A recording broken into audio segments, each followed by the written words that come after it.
আমরা কি শুধুই বালির পাহাড় করছি, অথচ ক্লাসের শেষ ফোঁটাটাই আজ সবটুকু সম্বল। হ্যালো বন্ধুরা, হর হর মহাদেব। স্বাগত জানাই তোমাদের নকশিকাঁথার উপায়ের একটি নতুন ভিডিওতে। তোমরা নিশ্চয়ই ভাবছো আজকের ভিডিওটা আমি জল খাওয়া দিয়ে কেন শুরু করলাম। আজ 22শে মার্চ, ওয়ার্ল্ড ওয়াটার ডে। আজ তোমরা আমার সাথে প্রমিস করো যে তোমরা নিজেরাও জল ওয়েস্ট করবে না আর কাউকে জল ওয়েস্ট করতেও দেবে না, কারণ তোমরা সবাই জানো জলই জীবন। তো আজ সারাদিন আমি কি কি করছি তোমাদের সাথে শেয়ার করা যাক। ওখানে মনে হচ্ছে রান্নাঘরে মা কিছু স্পেশাল করছে, তোমাদের সাথে চলো গিয়ে দেখে আসি। মা, আজ কি করছো? আজ তোর ফেভারিট মাটন রান্না করছি। Wow, delicious. মা, তুমি মাটনটা কি করে তৈরি করছো? এই তো খুব ইজি। মাটনটাকে ভালো করে ধুয়ে নিয়ে ওর মধ্যে কুচনো পেঁয়াজ, লঙ্কা গুঁড়ো, হলুদ গুঁড়ো, নুন দিয়ে ভালো করে মাখিয়ে নিলাম।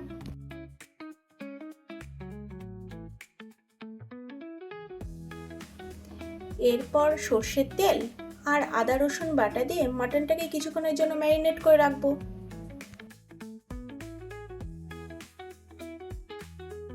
মাটন রান্না করা এত ইজি?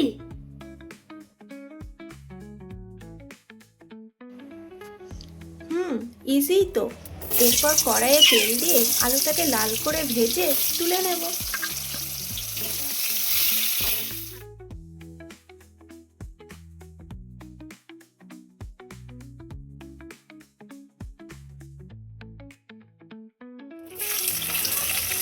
এরপর কিছুটা কুচনো পেঁয়াজ তেলে লাল করে ভেজে নিয়ে তার মধ্যে ম্যারিনেট করে রাখা মাটনটা দিয়ে কষতে থাকবো।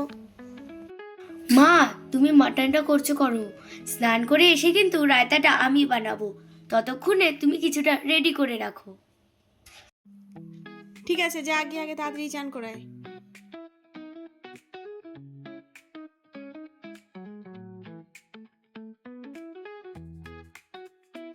তো আমি স্নান করে চলে এসেছি, এবার মায়েরও মটন প্রায় রেডি।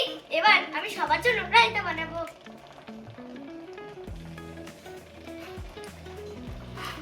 প্রথমে শসা কেটে নিচ্ছি, এরপর পেঁয়াজ, এরপর শসাটাকে গ্রেটারে গ্রেট করে নিচ্ছি। শসাটা গ্রেট করা হয়ে গেছে, এরপর পেঁয়াজটাকে গ্রেট করে নেব।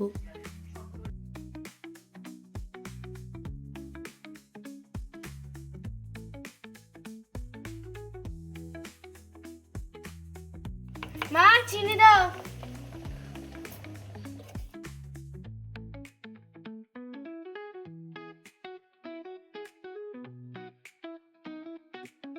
জানো, রায়তায় জল ঝেড়ে দিলে তার টেস্ট আমার হেব্বি লাগে, আর মায়ের কথা একটু ভাজা মশলা দিলাম।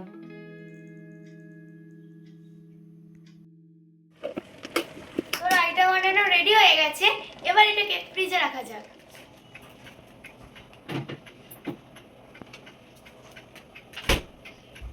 এদিকে মায়ের হাতে স্পেশাল মাটন রান্না করা রেডি। চাই কি একটু টেস্ট করে দেখি। বল। খেয়ে দেখি আজকে মা কেমন করেছে মাটনটা।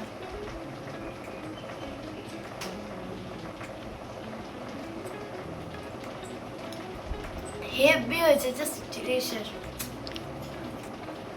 আই লাভ ইউ মাম্মা।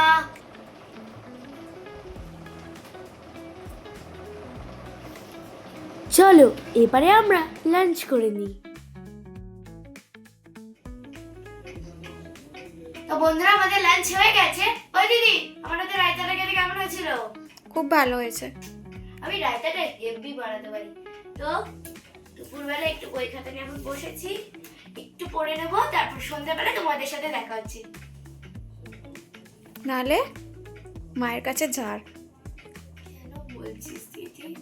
বোকা খাবো। তো সন্ধ্যাবেলা বাবা আমাদের জন্য ফুচকা, চিপস আর চুরমুর এনেছিল, সেটাই খেতে খেতে আমরা সিনেমা দেখছিলাম। দেখতে দেখতে এখন ফুচকা খাবো।